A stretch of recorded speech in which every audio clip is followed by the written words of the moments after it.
สบายดีทุกคน สบายดี เจอบ่าวสาวมงอยู่รักสาว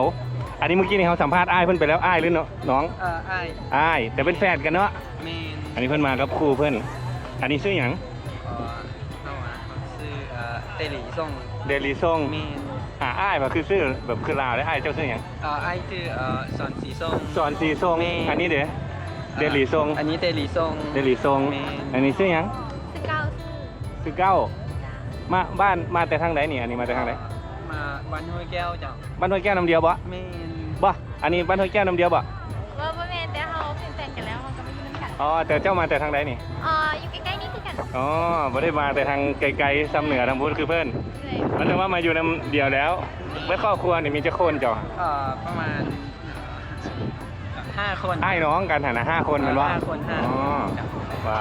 แล้วมันมาอยู่น้ำเฮือนเดียวเลยบ่ เมน ปาดมีแต่ผู้ได้แฟนสวยเนาะวันนี้เพิ่นแต่งงานกันแล้วเนาะนี่เนาะเรามาอยู่นำกันอ๋อโดย